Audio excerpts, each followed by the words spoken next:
शनिदेव का पैर किसने तोड़ा था? शनिदेव की दृष्टि क्रूर मानी गई है और उनकी चाल धीमी। चाल धीमी होने के पीछे कारण है कि उनका एक पैर टूटा हुआ है। उनका एक पैर पिप्लाद नामक एक ऋषि ने तोड़ा था, लेकिन उन्होंने क्यों किया ऐसा, इसके पीछे एक बहुत बड़ी रोचक कथा है। ये कथा ये भी बताती है कि लोग शनि की दृष्टि से बचने के लिए पीपल के पेड़ पे जल क्यों चढ़ाते हैं।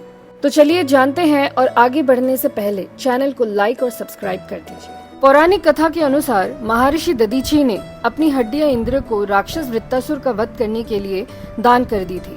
उनकी पत्नी को जब ये पता चला कि उनके पति ने देवताओं की मदद के लिए अपना प्राण त्याग दिए, तो वो उस दुख को सहन नहीं कर सकी। उन्होंने सती होने का निश्चय कर लिया। उन्होंने अपने पति के अंतिम संस्कार के साथ ही वहीं पास में ही स्थित एक विशाल पीपल वृक्ष के कोठर में अपने 3 वर्ष के बालक को रखकर खुद सती हो गई।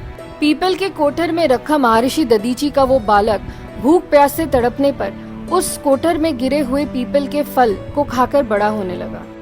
एक दिन संयोग से देवऋषि नारद वहां से गुजरे। उन्होंने जब उस बालक को उस कष्टप्रद स्थिति में देखा तो उससे उसका परिचय पूछा।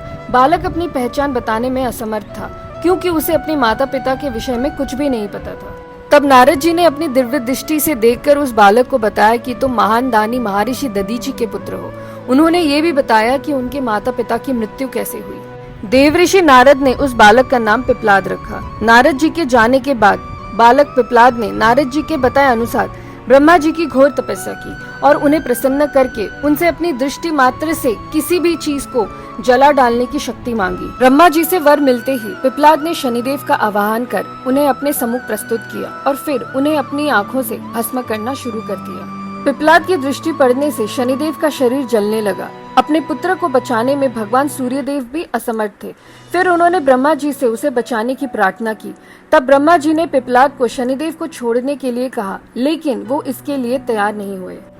तब ब्रह्मा जी ने उन्हें एक के बदले 2 वर मांगने को कहा। तब पिप्लाद ऋषि ने वर मांगा कि किसी भी बालक की जन्म कुंडली में 5 वर्ष की आयु तक शनि का कोई प्रभाव नहीं होगा, ताकि कोई भी बालक मेरी तरह कष्ट न भोगे। और दूसरा वर ये मांगा कि मुझे इस पीपल के वृक्ष ने शरण दी थी, अतः जो कोई भी व्यक्ति सूर्योदय होने से पहले पीपल के वृक्ष को जल चढ़ाएगा, उस पर शनि की महादशा का कोई असर नहीं होगा।